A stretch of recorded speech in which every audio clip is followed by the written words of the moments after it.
Hello and welcome to ninja prep. This is Kapil Goyal, your educator and mentor for PG physics. तो अगर आप लोग Himachal Pradesh PGT physics exam के लिए प्रिपरेशन कर रहे हैं तो जल्दी ही नोटिफिकेशन आना है, ऐसा सुना है। सुना है कि नवंबर तक नोटिफिकेशन या अक्टूबर तक नोटिफिकेशन आना चाहिए।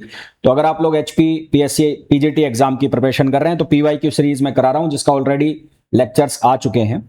और अब आज के लेक्चर में कुछ और क्वेश्चंस हम डिस्कस करेंगे।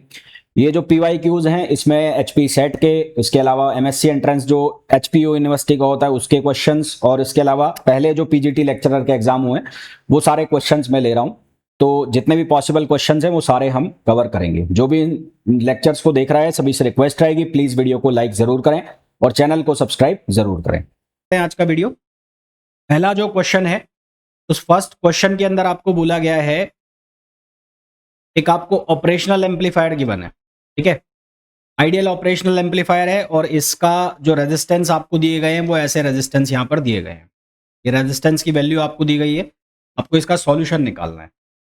पहले तो ये जो है इसको थोड़ा सा उन्होंने उल्टा करके बनाया हुआ है, मतलब ताकि कंफ्यूजन हो तो इसको मैं थोड़ा सीधा करके बना देता हूं ताकि आपको इजीली समझ में आए कि क्वेश्चन के अंदर कहानी क्या चल रही है। तो यहां पर मैंने बना दिया माइनस टर्मिनल, यहां पर बन गया प्लस टर्मिनल, और ये हो गया हमारा कौन सा, ग्राउंडिंग। ये नॉन इन्वर्टिंग टर्मिनल और ये माइनस यानी कि इन्वर्टिंग टर्मिनल। और यहां से मैं इसको इस तरह से, ये रेजिस्टेंस जो कनेक्टेड है यहां से R2 है, इन्वर्टिंग टर्मिनल से जो रेजिस्टेंस कनेक्टेड है वो R2 है। तो यहां पर मैं कनेक्ट कर देता हूं R2 को, तो ये हो गया R2, और यहां पर लगा देता हूं मैं फीडबैक, ये लगा दिया मैंने फीडबैक, और यहां पर आ गया आउटपुट। तो फीडबैक हो गया कितना, R1। तो फीडबैक हो गया R1 और ये V0 हो गया।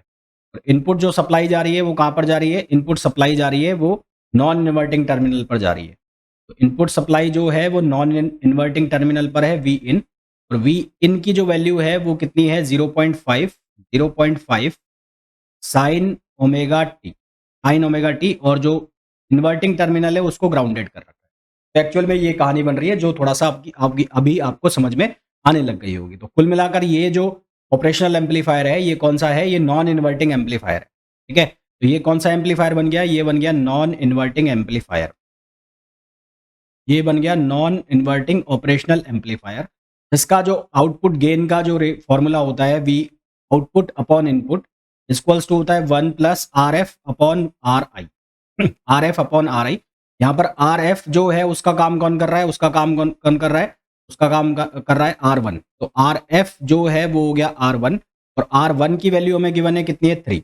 और आर इनपुट यानी कि आई का जो काम कर रहा है वो कौन कर रहा है, R2, और उसकी वैल्यू है 1। यहां से इसको हम सिंप्लीफाई करेंगे तो वी नॉट अपॉन वी इन की वैल्यू आ जाएगी 1 प्लस 3, 1 प्लस 3 इक्वल्स टू हो गया 4। इसको फर्दर हम सिंप्लीफाई करें तो वी नॉट इक्वल्स टू हो गया वी इन इंटू 4, और वी इन की वैल्यू कितनी है, 0.5 साइन ओमेगा टी। तो इसको सिंप्लीफाई करेंगे तो ये आ जाएगा 2 ना, कितना आ जाएगा, 5 चौक 20, तो ये आ जाएगा 2 साइन ओमेगा टी। और अगर मैं एम्पलीट्यूड की बात करूं तो आउटपुट का जो एम्पलीट्यूड, सिर्फ एम्पलीट्यूड की मैं बात करूं तो वो कितना हो जाएगा, 2 वोल्ट। कितना हो जाएगा, 2 वोल्ट। इसका जो करेक्ट आंसर आ गया, एक तो आ गया बी ना, एक इसका करेक्ट आंसर कौन सा आ गया, बी।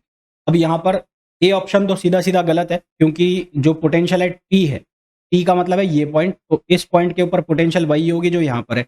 तो यहाँ पर पोटेंशियल कितना होगा, वी आई, तो पी पर भी पोटेंशियल होगा वी आई। तो ए ऑप्शन इसका हो गया कैंसिल, ए ऑप्शन तो हो गया इसका कैंसिल, है ना। हमें इस क्वेश्चन में ध्यान रखना, ये पूछा है which of the following statement is wrong, और मैं आपको करेक्ट बता रहा हूँ। रॉन्ग कौन सा ये पूछा है, तो इसमें सही कौन सा हो गया, बी हो गया। फिर उसके बाद अगर आप सी के ऑप्शन की बात करो, कौन से ऑप्शन की बात करो, सी, तो सी ऑप्शन में जो आउटपुट वोल्टेज है और जो इनपुट वोल्टेज है इसका जो रेशो आया है वो कितना आया है, वो आया है 2 साइन ओमेगा टी। अब ये दोनों किसमें, सेम फेज में रहेंगे, क्योंकि क्योंकि ये कौन सा है, ये नॉन इन्वर्टिंग एम्पलीफायर है। ये कौन सा इन्वर्टिंग एम्पलीफायर है, नॉन इन्वर्टिंग एम्पलीफायर है। और नॉन इन्वर्टिंग एम्पलीफायर में दोनों किस में रहेंगे, सेम फेज में रहेंगे। इसका मतलब इसका ऑप्शन सी भी हमारे पास करेक्ट हो गया। और डी ऑप्शन अगर आप निकालते हो तो डी भी करेक्ट हो जाएगा, क्योंकि अगर आप करंट निकालते हो फीडबैक के अंदर तो फीडबैक के करंट अंदर करंट आएगी V naught minus V in on resistance, resistance कितना है, R1। और यहाँ पर जो करंट आएगी वो आएगी 0 minus V in on R2। तो यहाँ पर भी दोनों की करंट क्या आएगी, सेम आएगी। इसका मतलब ऑप्शन डी भी सही है। तो यहाँ पर अगर आप ध्यान से देखो तो बी और सी और डी दोनों ऑप्शन सही है, तीनों ऑप्शन सही है।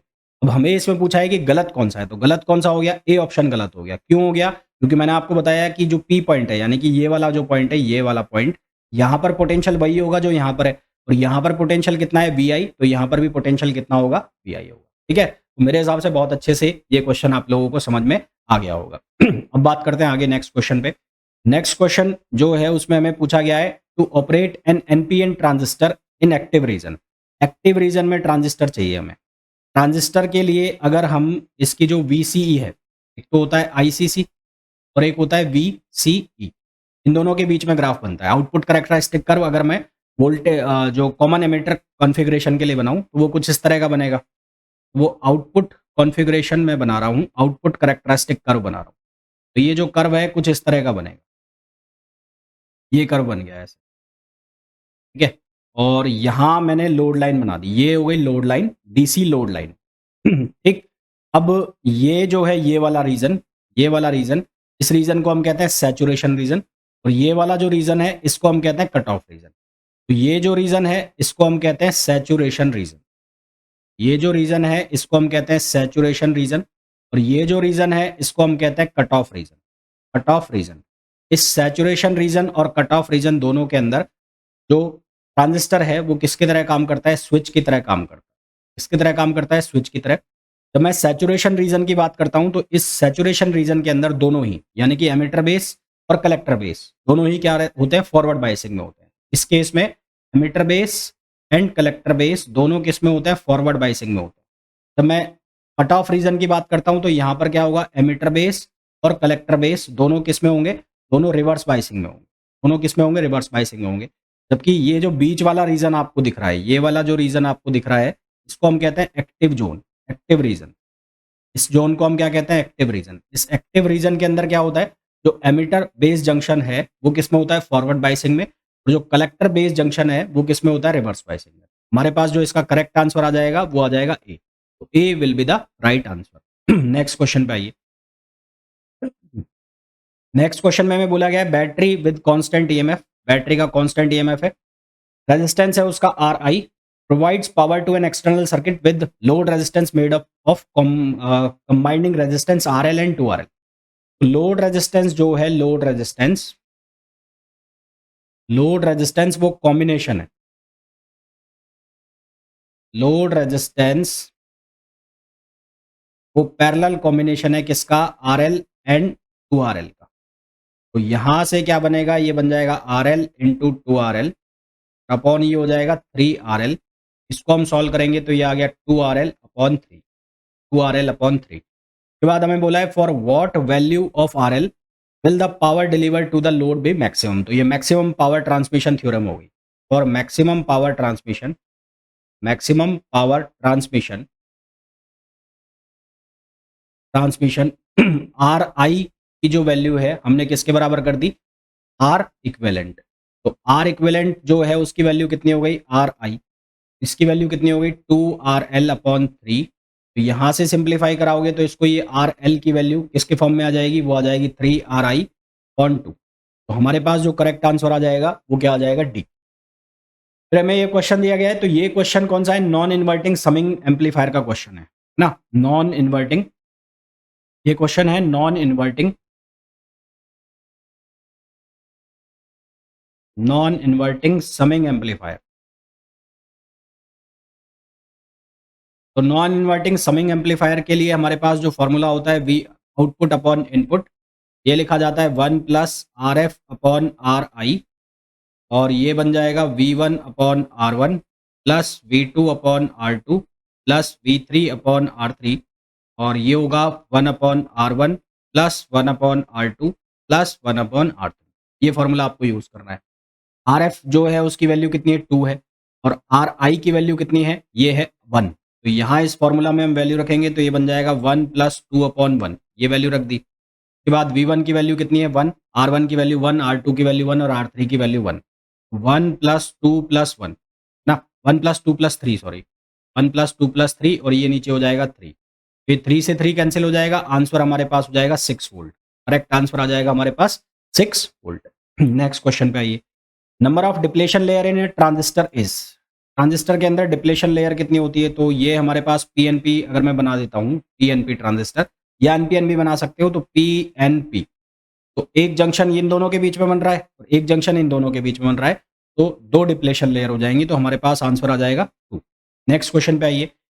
अ steady current in a straight conducting wire produces a surface charge on it, let's E out and E in. देखो, ई इन जो आता है इस केस में वो तो आता है सिग्मा अपॉन एप्सिलॉन नॉट, और जो ई आउट की वैल्यू आती है, ई आउट प्रोपोर्शनल होता है किसके, करंट के प्रोपोर्शनल होता है और अपॉन एप्सिलॉन नॉट। ऑब्वियस सी बात है यहाँ पर ई आउट ज़्यादा होता है किसके कंपैरिजन में, ई इन के कंपैरिजन।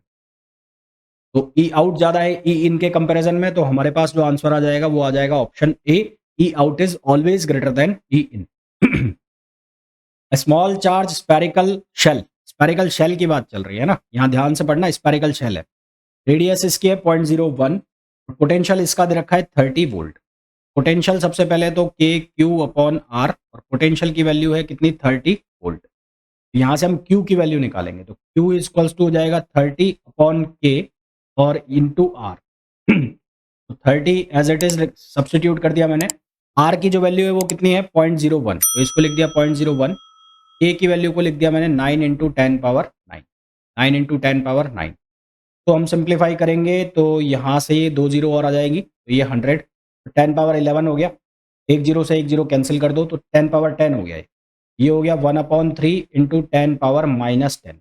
ये किसकी वैल्यू हो गई, ये चार्ज की वैल्यू हो गई। तो आपको निकालने है क्या, एनर्जी, तो एनर्जी हो जाएगी half Q into we.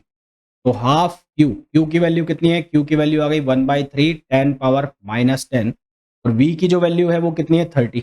We की वैल्यू हो गई 30, तो ये 10 टाइम्स कैंसिल आउट हो गया। तो यहाँ से सॉल्व करोगे तो आंसर आ जाएगा 5 इंटू 10 पावर -10। तो हमारे पास करेक्ट आंसर आ जाएगा 5 इंटू 10 पावर -10। एक मिनट रुकिएगा, पानी पी।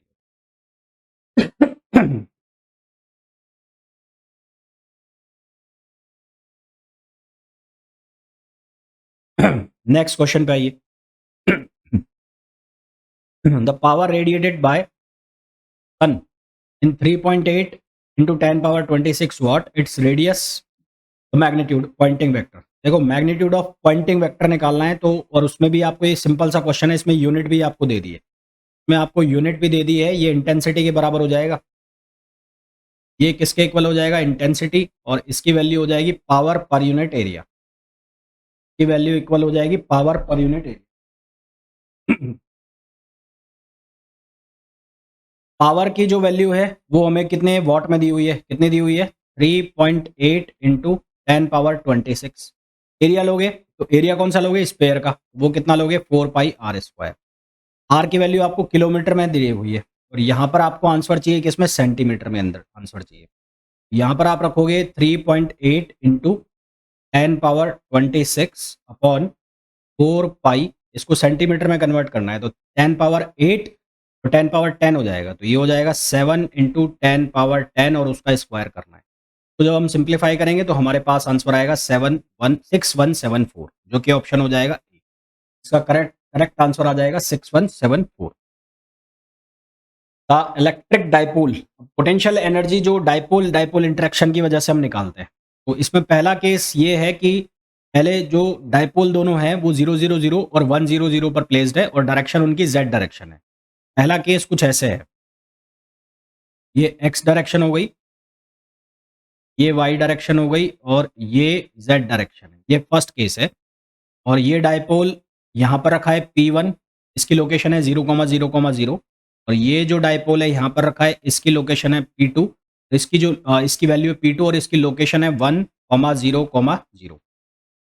डाइपोल डाइपोल इंटरेक्शन की वजह से जो पोटेंशियल एनर्जी का फॉर्मूला होता है वो होता है 1/4πε0, और ये होगा P1.P2 on R cube, P1.P2 on R cube minus ये हो जाएगा P1.R1, P1.R, P2.R वेक्टर में है ना, और अपॉन R पावर 5।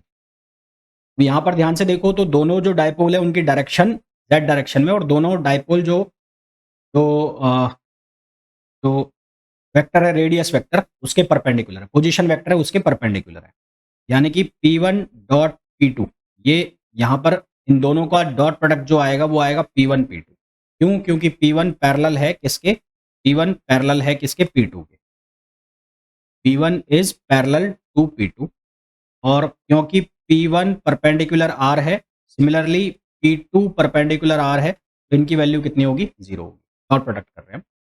पहले केस में जो एनर्जी आएगी यू इनिशियल के नाम से मैं उसको लिख देता हूँ, तो उसकी वैल्यू होगी 1/4 पाई एप्सिलॉन नॉट और ये होगा P1 P2 upon R cube. और R की जो वैल्यू है यहाँ से देखो, ये कोऑर्डिनेट कितना है? 0,0,0 और ये कोऑर्डिनेट कितना है? 1 0 0। R की वैल्यू हो गई 1, तो यू आई की जो वैल्यू आ जाएगी वो आ जाएगी P1 P2 upon 4 pi epsilon not. ये आ गई यू आई की वैल्यू। सेकंड केस आपको बनाना है। सेकंड केस में ये P2 is move to the 0 2 0, यानी कि P2 की जो लोकेशन आ गई सेकंड केस की वो ये आ गई। अब यहाँ पर आ गया P2 है तो अभी भी पैरेलली, पर अब जो पोजीशन वेक्टर है उसकी वैल्यू चेंज हो जाएगी। अब वो हो जाएगा 2। तो यू फाइनल के केस में होगा क्या कि यहाँ पर होगा तो वही P1 P2 upon 4 pi epsilon, तो R की वैल्यू चेंज हो गई। R हो जाएगा 2, तो ये हो जाएगा 2 क्यूब, ये हो जाएगा P1 P2 upon 4 pi epsilon not और 8। तो यहाँ से सिंप्लीफाई करोगे तो यू एफ अपॉन यू आई की वैल्यू आ गई कितनी? 1/8। हमारे पास जो करेक्ट आंसर आ गया वो आ गया 1/8। 1/8 is the right answer. Next question पे आइए। Magnetic field exist around. Magnetic field किसके एग्जिस्ट अराउंड किसके अराउंड एग्जिस्ट करते हैं? तो मूविंग चार्ज। इसका आंसर आ जाएगा मूविंग चार्ज। फिर हमें बोला है moment of inertia of a disc about one of its diameter. एक डिस्क है, एक डिस्क में बना देता हूँ, ऐसे डिस्क है ये एक डिस्क है। इस डिस्क के लिए moment of inertia about one of its diameter. एक डायमीटर इसका ये है, एक डायमीटर इसका ये है। लेट सपोज ये एक्स एक्स है और ये वाई वाई है। तो आई एक्स और आई वाई इन दोनों की वैल्यू किसके बराबर है? आई एम के। ठीक है। Mass per unit area of the disc is proportional to the distance from its centre. If radius of the disc is R and its mass is M, then value of I M. I M की वैल्यू निकालनी है। हाँ जी, कैसे करें? हम क्या करेंगे, ये जो जेड एक्सिस है इसके अबाउट हम निकाल लेते हैं moment of inertia I Z. उसके लिए हमें कुछ गिवन है। यहाँ पर क्या गिवन है? मास पर यूनिट एरिया यानी कि mass density. Mass density, surface mass density हमें गिवन है, उसको हमने लिख लिया सिग्मा, और सिग्मा को मैंने लिख लिया सी आर। प्रोपोर्शनल है तो सी एक कांस्टेंट हो गया, तो ये किसके बराबर हो गया? Sigma equals to C R. सबसे पहले मैं मास निकाल लेता हूँ। तो मास निकालने के लिए क्या करना पड़ेगा? मास निकालने के लिए इसको एरिया से मल्टीप्लाई करना पड़ेगा। डिस्क का हम पोलर कोऑर्डिनेट्स में एरिया ले लेते हैं। एरिया ऑफ डिस्क जो पोलर कोऑर्डिनेट में मैं लिख दूं तो उसको लिख दूंगा मैं आर डी थीटा और डी आर। ये मैंने कैसे लिखा? मान लो ये रेडियस है आर यहाँ पर, और ये यहाँ से यहाँ तक एक एंगल कवर करता है थीटा एंगल पर, डी थीटा एंगल पर। तो ये जो डिस्टेंस ये चल लिया, ये कितना चल लिया? ये चल लिया आर डी थीटा ना। ठीक, आर डी थीटा ये डिस्टेंस हो गई, और डी आर क्या हो गया? रेडियस वेक्टर हो गया। तो ये हो गया एरिया। अब हम निकाल लेंगे मास। तो मास कैसे निकालेंगे? मास डेंसिटी को मैं एरिया से अगर मल्टीप्लाई कर दूंगा तो क्या बनेगा? मास बनेगा। तो जो मास की वैल्यू है वो कहाँ से कहाँ तक? 0 से और आर, कैपिटल आर, और ये कहाँ से कहाँ तक? 0 से, और ये पूरा घूम रहा है तो कितना हो जाएगा? 2 पाई। 2 पाई हो जाएगा। तो इसको मैं लिखूंगा सी आर, और ये हो जाएगा आर डी थीटा और डी आर। यहाँ से बनेगा एम, ये बन जाएगा 2 पाई सी, और इंटीग्रेशन करेंगे आर स्क्वायर का तो ये बन जाएगा आर क्यूब बाई 3। पूरा इंटीग्रेशन करके बन गया आर क्यूब बाई 3। यहाँ से हम वैल्यू लिख लेंगे किसकी? सी की, और सी की वैल्यू कितनी आ जाएगी? 3m upon 2 pi R cube. ये वैल्यू आ गई, इसकी वैल्यू आ गई, सी की वैल्यू आ गई। Now we have to find out moment of inertia Z, I Z. तो आई जेड जो है वो किसके इक्वल होगा? वो इक्वल होगा D M into R square. DM की वैल्यू तो यही लिखेंगे, ये वाली। तो डीएम की वैल्यू एज इट इज़ ये वाली रख दो यहाँ पर। तो यहाँ पर रखोगे तो ये value C R square already है, सी आर स्क्वायर, तो ये लिखा जाएगा C R square T theta T R, और ये आर स्क्वायर और हो गया। इसको जब हम सिंप्लीफाई करेंगे तो आई जेड की वैल्यू आएगी, मेरे पास लिखी हुई है, सारी वैल्यू मैंने सब्सटीट्यूट कर दी है, तो ये वैल्यू बनेगी 3/5 mr। यहाँ थीटा का जो इंटीग्रेशन होगा वो 0 से 2 पाई, और आर का होगा 0 से आर। सी की वैल्यू यहाँ से सब्सटीट्यूट कर देनी है, तो ये बनेगा आंसर आने के बाद सी की वैल्यू सब्सटीट्यूट करना, ये बनेगा 3/5 mr स्क्वायर। तो हमें लगानी है परपेंडिकुलर एक्सिस थ्योरम। तो परपेंडिकुलर एक्सिस थ्योरम क्या कहती है? I Z equals to I X plus I Y. और आई एक्स और आई वाई दोनों सेम है, आई एक्स और आई वाई दोनों सेम है। तो यहां से हो गया 2im equals to I Z.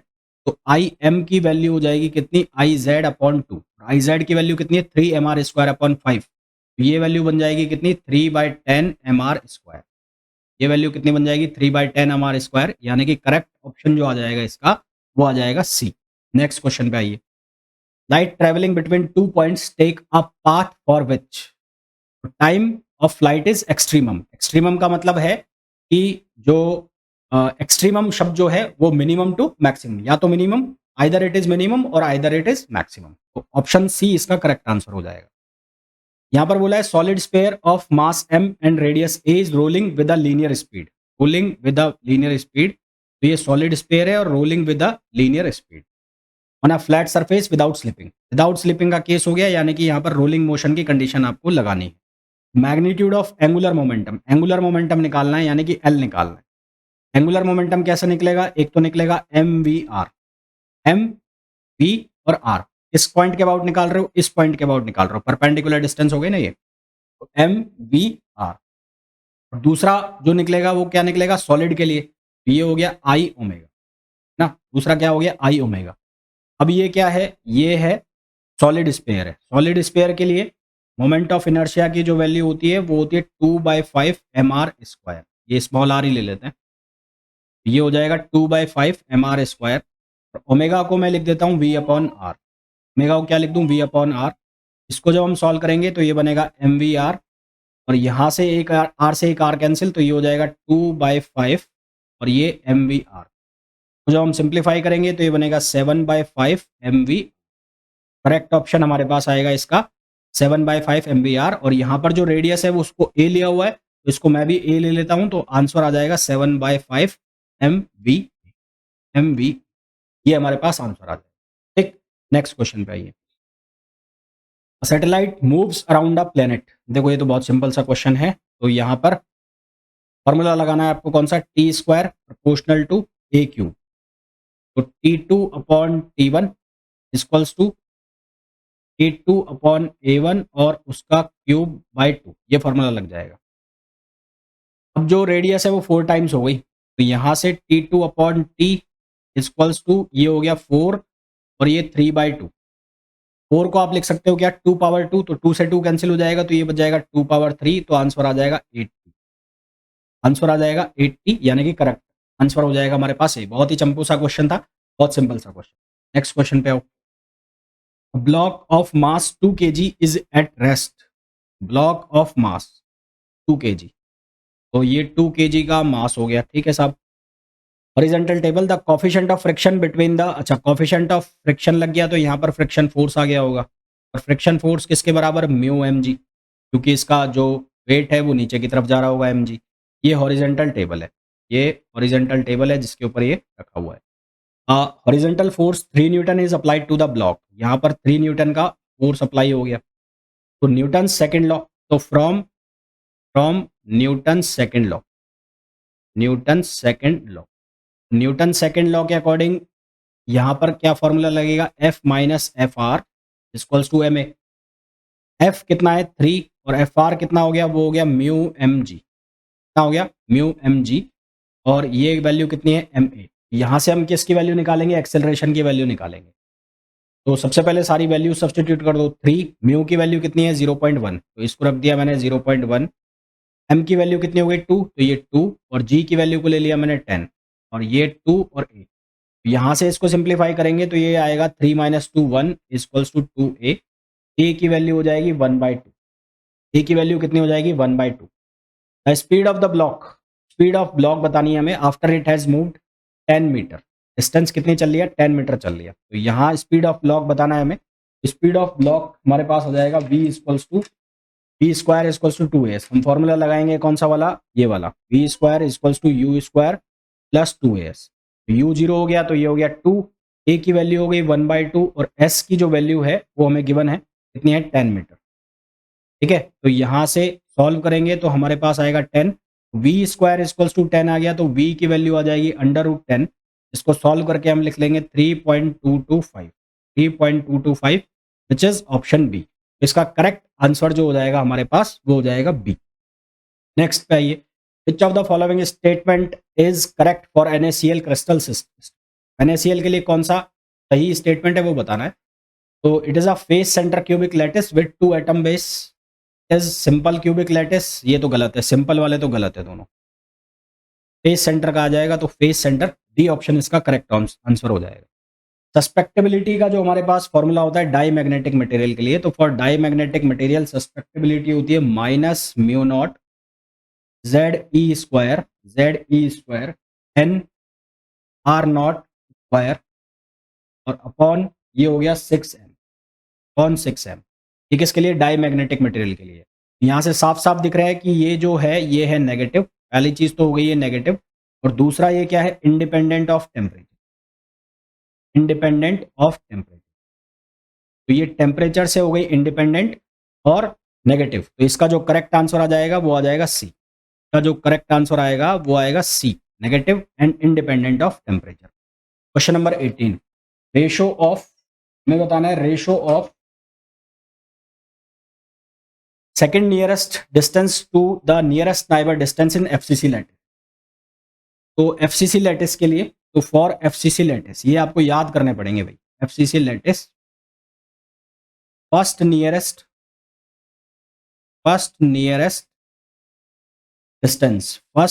Distance जो होगी FCC लैटिस के लिए वो होगी a/√2, और सेकेंड नियरेस्ट डिस्टेंस जो होगी, सेकेंड नियरेस्ट डिस्टेंस ये हमें होगी कितनी? a। तो हमें रेशो पूछा है किसका? Second to first. तो सेकेंड टू फर्स्ट का रेशो हमें पूछा है, सेकेंड टू फर्स्ट। तो ये कितना बनेगा? ये बनेगा a, और ये हो जाएगा a/√2। इसको जब आप सिंप्लीफाई करोगे तो आंसर आएगा √2:1। करेक्ट ऑप्शन हमारे पास आ जाएगा डी, हमारे पास करेक्ट आंसर आएगा। 19th जो क्वेश्चन है उसमें पूछा है fraction of volume unoccupied in the unit cell of BCC। BCC में सबसे पहले आपको निकालना पड़ेगा नंबर ऑफ मॉलिक्यूल्स या effective atoms, number of effective atoms. Effective atoms BCC में होते हैं कितने? 2।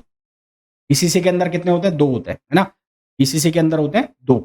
अब हमें क्या निकालना है? हमें निकालना है वॉल्यूम, वॉल्यूम जो ऑक्यूपाई कर रखा है ना, तो वॉल्यूम ऑक्यूपाइड,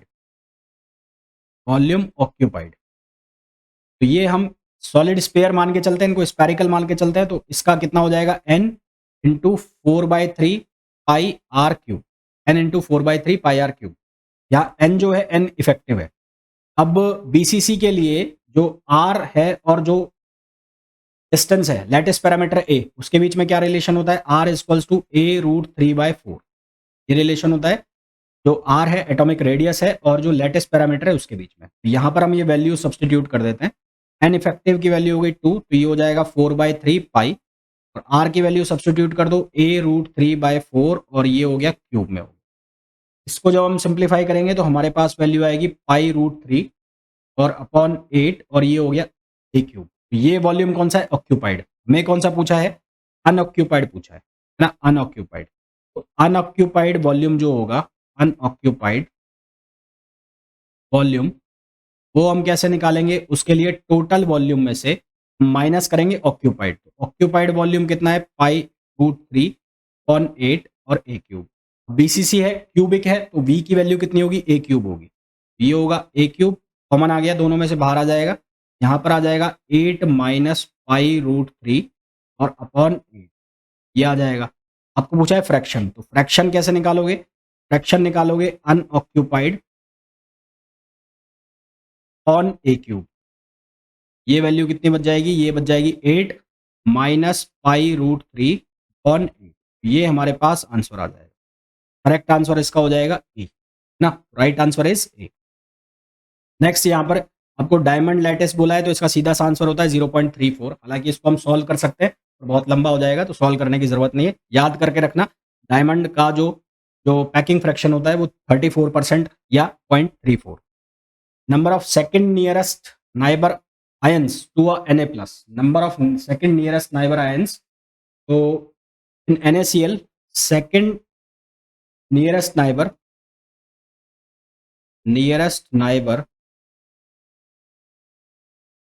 NaCl के अंदर डिस्टेंस जो होती है उसकी इज एट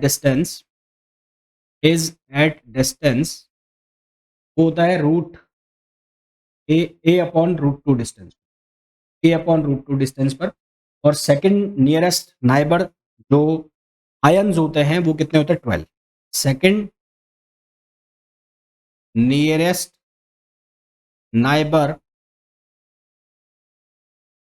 आयंस, तो ये आयंस कितने होते हैं 12 होते हैं। हमारे पास करेक्ट आंसर आ जाएगा इसका 12। नेक्स्ट क्वेश्चन पे आइए। एक्सरे डाइफ्रैक्शन क्यूबिक क्रिस्टल का दिया है, तो यहाँ पर जो फॉर्मूला हम लगाएंगे वो लगाएंगे 2d sin theta equals to n lambda. तो हमें प्लेन मिलर इंडाइसेस दिए 1 1 0, तो इसके लिए आप d की वैल्यू निकाल लो, मतलब इंटरप्लेनर स्पेसिंग। इसकी इंटरप्लेनर स्पेसिंग हो जाएगी, ये हो जाएगा a और upon under root H square plus K square plus L square. H की वैल्यू 1 है, के की वैल्यू 1 है और एल की वैल्यू 0 है, तो ये बन जाएगा d अपॉन ए और ये हो जाएगा रूट 2। यहाँ से आप लिखोगे d इंटू ए अपॉन रूट 2 और ये हो जाएगा साइन 20 डिग्री। एन की वैल्यू आप 1 ले लो, लैम्बडा की वैल्यू आपको गिवन है 0.15। आपको लेटेस्ट पैरामीटर निकलवाया यानी कि ए की वैल्यू निकलवाई है, तो ए की वैल्यू हो जाएगी कितनी 0.15। ये रूट 2 नीचे चला जाएगा और ये हो जाएगा साइन 20 डिग्री। तो आप सॉल्व करोगे तो आंसर आएगा 0.31। तो सॉल्व करोगे तो आंसर आ जाएगा 0.31 which is option. Next question पे आइए। Sodium exhibit BCC crystal structure with atomic radius. अब मैंने आपको BCC के लिए रिलेशन बताया था, क्या रिलेशन था, R equals to A root 3/4, R equals to A root 3/4, R equals to A root 3/4। आपको R की वैल्यू दी है, R की वैल्यू कितनी है 0.186। आपको क्या निकालना है, लेटेस्ट पैरामीटर ए की वैल्यू निकालें, तो ए इक्वल्स टू कितना हो जाएगा 0.186 इंटू 4 अपॉन रूट 3। यहाँ हम सॉल्व करेंगे तो आंसर आ जाएगा 0.43। करेक्ट आंसर आ जाएगा 0.43। नेक्स्ट क्वेश्चन पे आइए। पीसीसी के अंदर जो कोऑर्डिनेशन नंबर होता है 8, बिल्कुल सही है। डायमंड के अंदर 4 होता है, बिल्कुल सही है। हेक्सागोनल के अंदर 12 होता है, बिल्कुल सही है। फेस सेंटर के अंदर भी ये 12 होता है, यहाँ पर 6 लिखा हुआ है तो ये गलत है। इसका मतलब हमें रॉन्ग चुनना है, तो रॉन्ग के लिए बी ऑप्शन जो है वो रॉन्ग। लास्ट क्वेश्चन आज का, यहाँ पर हमें इसके मिलर इंडाइसेस बताने। तो हमें इंटरसेप्ट दिए हैं, तो इंटरसेप्ट को हमने एज इट इज लिख लिया a/2 और 2a/3। इनको हमने डिवाइड कर दिया, किससे डिवाइड कर दिया, a divide by a/2 divide by a और 2a डिवाइड बाई 3a। ये a से a से a कैंसिल। बच कितना गया हमारे पास, ये बच गया 1, ये हो गया 1/2 और ये हो गया 2/3। अब इसका रेसिप्रोकल करना है हमें, है ना। अब इसका हमें रेसिप्रोकल करना है, तो इसका रेसिप्रोकल कर दो। इसका रेसिप्रोकल करोगे तो ये 1, ये हो जाएगा 2 और ये हो जाएगा 3/2। इसके बाद क्लियर द फ्रैक्शन, फ्रैक्शन को हमें क्लियर करना है। फ्रैक्शन को हमें क्लियर करना है, तो ये कितना हो जाएगा, यहाँ से 2, ये कितना हो जाएगा 4 और ये हो जाएगा 3। तो मिलर इंडाइसेस आ जाएंगे जो प्लेन के, वो कितने आ जाएंगे 2 4 3, यानी कि ऑप्शन ए इसका करेक्ट आंसर हो जाएगा। ठीक, तो ये थे हिमाचल प्रदेश यूनिवर्सिटी 2022 के MSc एंट्रेंस एग्जाम के PYQs, question number 1 to 25। Hopefully जितने भी सॉल्यूशंस हैं आपको बहुत अच्छे से समझ में आ गए होंगे। फिर भी नहीं आया है कुछ समझ में तो आप वो कमेंट करके पूछ सकते हो।